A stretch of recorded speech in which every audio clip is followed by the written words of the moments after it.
It is the first game of the final home series of the 2022 regular season. The Baltimore Orioles are in the Bronx, and Aaron Judge is at the doorstep of history. My recap, your reactions coming up next. This is Yankees Game Night.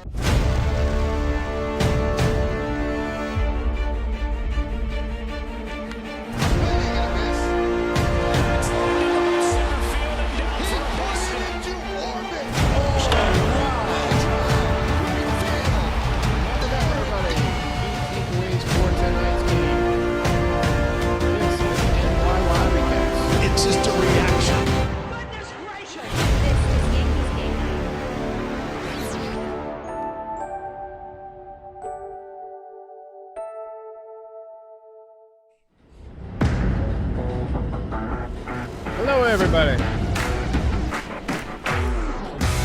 How's it going? So the Yankees lost a somewhat meaningless game, and the wait for 62 will see another day. Judge walked a couple of times tonight, did pick up a base hit, but home run history will have to wait, unfortunately. Michael Kay actually put it pretty well before the game, where he said it's rare to have a Yankee game in which the outcome doesn't matter. You know, the Yankees have their playoff spot wrapped up. They can't get home field advantage. So all the focus was on Aaron Judge, single player. So what I'm going to do is, instead of doing the play-by-play recap, because the game was pretty much meaningless, we'll talk about Judge. There's a couple of positives to talk about tonight. Oswaldo Cabrera was pretty good. Domingo Germán had good stuff. Scott Efros, Ron Marinaccio both look good. DJ LeMahieu was activated. So what we're going to do is we're going to talk about that stuff, and I'll just give you the key takeaways. By the way, DJ LeMahieu played third base tonight, but didn't do much offensively. I'm not going to sort of judge what he's doing just yet. I just kind of want to see him get back into the swing of things. He hasn't had enough reps to be DJ LeMahieu yet. So I want to see how he's swinging the bat in about 5 games. And then we'll know if he's ready, if he's back for the playoffs, because that could be a huge positive if he's healthy. Aaron Judge was the story. He had 2 home runs this season off of Jordan Lyles coming in, and essentially owned the Orioles all season. I'm working on this Chase for 62. I renamed it. Chasing 62 is going to be the official title. I just kind of didn't love the title. So anyway, Chasing 62, Summer of Judge. I've been working on this, and I've been watching a lot of the highlights, and he has dominated the Orioles this season. Just completely dominated them. So you expect it to happen this weekend. And if you watched him before the game, he was laughing. He was loose. He was, high-fiving guys and, telling jokes and stuff. And I think that in Toronto, he was more stoic. He was maybe a little bit more tight, feeling the pressure a little bit more, but the pressure seems to have subsided. Just didn't get much to hit tonight. So tonight's game was actually pretty hard for me to watch. And not because the Yankees lost. There's a hurricane coming through. And so we're getting a lot of bad weather. So the satellite was down. And so I had to watch it on MLB TV, which is usually not a problem. But because of the blackout rules, the closest stadium to my house is the Baltimore Orioles, and they're like 4 hours away. And so I'm blacked out from watching Yankees Orioles or Yankees Nationals games on MLB TV. So I took the advice of several commenters who told me to get a VPN. Usually I just watch the Orioles broadcast. But tonight, with the combination of the weather and history on the line, I decided to go ahead and get the VPN. So, it's ridiculous that I have to do that. MLB blackout rules are asinine and make no sense, but it is what it is. Judge struck out in his first at-bat on a full-count sinker at 92 miles an hour. He singled in his second at-bat, line drive scorcher up the middle, still looking at the Triple Crown, but he is looking up in batting average right now behind Arise, so every hit counts. Third at bat, he walked to a chorus of boos for the pitcher Jordan Lyles, and then fourth time up, the pitcher fell behind in the count, Batista, and they ended up intentionally walking him. So Aaron Judge does not get the home run. So let's start with Domingo Germán. Let me get a water. I changed where I keep my water, and it's really awkward because I had a massive computer problem over here, and so I didn't want to spill it. So I moved it to the other side, and now I'm all, drinking like Marco Rubio. Domingo Germán gave up a run in the first inning, but after that, he was getting swings and misses. He was filthy. Curveball was dynamite. He was outstanding through 5 innings. 6th inning, he lost the strike zone a little bit. Seemed to hit a wall physically. I think he threw about 80 pitches. I think it was 78 pitches.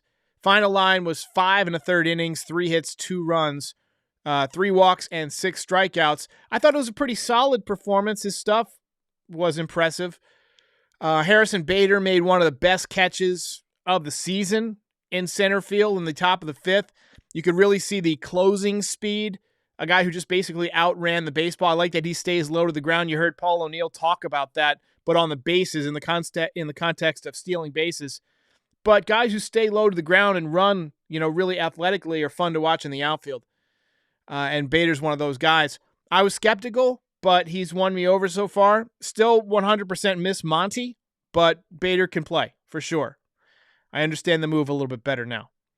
Oswaldo Cabrera hit a rope for a single in the 2nd inning, and then a game-tying solo home run in the 5th inning. 5th home run of the season already for Oswaldo. He continues to swing the bat really, really well, especially from the left side, where, that's where we need him right now. With Benintendi out, we're still down a little bit. Hicks hasn't done anything all season from the left side. We need good left-handed bats. And the fact that he can switch hit is huge. It's underrated. It's tough to do. But he's got, legit power. And he can reach that short porch as we saw tonight. And watching young players, you learn a lot about how they handle pressure and attention. And it tells you a lot about their character. And so far from Oswaldo, just lots and lots of positives. See nothing but positives from Oswaldo. Zach Britton was terrible tonight. Couldn't find the strike zone, and then he hurt himself again on a wild pitch and had to leave the game. Official diagnosis was left arm fatigue, coming back from an injury that has to be somewhat expected. I don't think we're going to see him anymore this season, and maybe never again as a Yankee. So let's get a round of applause for Zach Britton for at least making it back. Done a lot of good things for this team. Giancarlo Stanton had another terrible night. I see Brett Deutsch has a comment on it. He says, if Stanton still looks like this through the end, you almost have to not start him in the playoffs, but they will regardless because of money. Appreciate the dono. I don't know if it's just because of money. He also has that playoff track record, and he's dangerous. I mean, he's just dangerous up there. So, look, he's not in a rhythm right now. He's got the bat speed, but he just can't hit a fastball right now. Can't catch up. If he didn't have bat speed, he wouldn't be able to hit the ball 115 plus miles an hour. He's strong. He's got the speed. But the timing is the issue.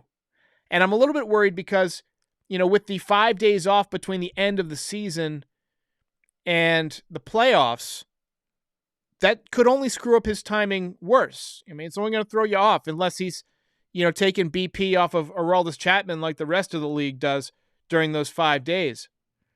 But I was trying to figure out a way to say this, and maybe somebody in the comments can phrase it a little bit better than I can.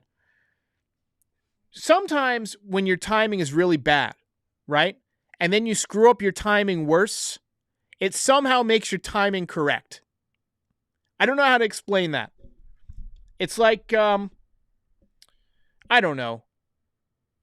It's like when you get the ingredients wrong in your food that you're making, but you do something else that makes it taste a little better by accident, and it comes out really good. I had never had bacon on pizza before, and then they accidentally put bacon on my pizza not too long ago. I say not too long ago. Anything that happened within the last 5 years now is not too long ago for me. But they put bacon on my pizza. I ended up loving it. So, got the ingredients wrong, came out delicious. I'm just hoping that his timing can somehow be so wrong that it's right, if that makes any sense. James G says Cabrera is such a ball player. Agreed. Parks and Young says bye Britton. Yeah, I think he's done. I think he's finished. Yadiel Ramirez says 2 wrongs make a right. There we go. I guess that's the cliche, right? I guess the cliche was actually the one I'm familiar with was 2 wrongs don't make a right. But I guess 2 wrongs could. Like if that's kind of what I was hoping would happen with Giancarlo. Randy Noel says, why isn't Stanton playing defense? He did in 2021, and his offense went off. It's because of the leg injuries that he's had this year. He's had a number of leg injuries this season. It's been a real pain. Every time you try and put him out there, he gets hurt. But he clearly hits better when he's an outfielder. So I agree with you. But, maybe in the playoffs, if you get to the ALCS or something, right, and you need him to play the outfield, then you put him out there. If you get Matt Carpenter's bat back and he's swinging the bat well, look, Carpenter is as dangerous as anybody in that lineup when he's swinging the bat well. We saw that in, I don't know, it was June or July, where he hit like Babe Ruth for a month. All right, let's take a look at this pathetic box score tonight. This was not a pretty one, but it doesn't matter. It doesn't matter. Orioles win 2-1.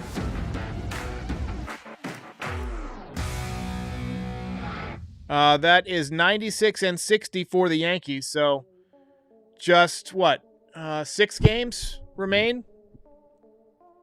Got 2 against Baltimore and then 4 in Texas, including a doubleheader.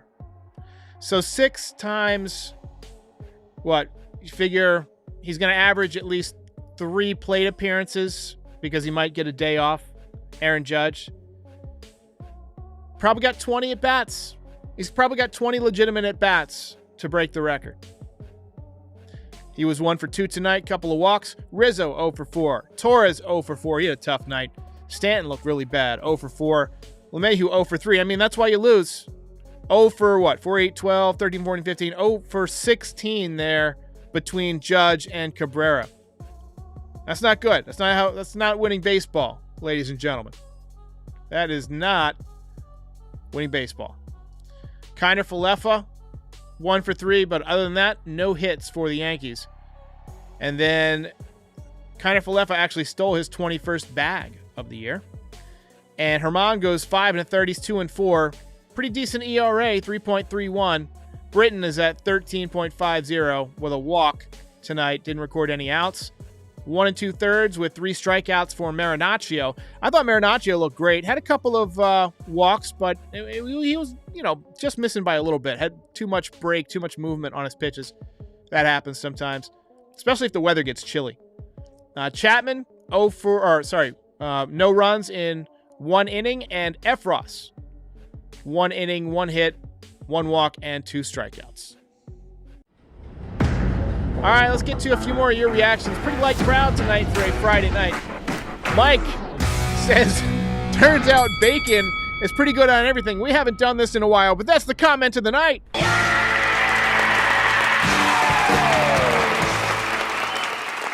Yeah, I started putting bacon on a lot more stuff. Probably not the best thing to do as you get older, but it's like starting smoking or something. It's like, I'm going to start smoking. I'm going to start eating more bacon. Miguel Peralta says the Wizard of Oz got hot at the right moment. He is heating up. I'd say he's just getting better. I mean, the improvement is noticeable and it's daily. He has competitive at bats. He works the count. I like his little Soto shuffle. I like that he runs the bases aggressively, although not always well. But I like aggression. J. Val says, that guy can't hit for nothing. Stanton can't hit the fastballs for nothing right now. Let's hear it for Val. Val had the call-in of the year right during the middle of the Joey Gallo scandal. I don't want to say scandal. What's the word? Debacle. That's the word. So Val calls up the voicemail.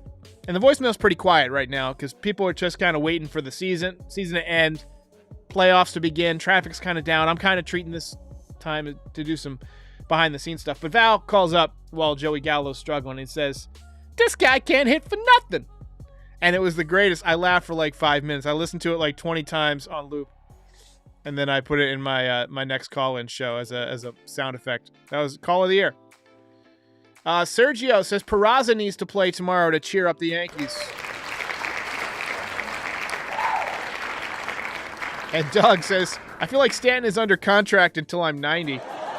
He is under contract for quite a while.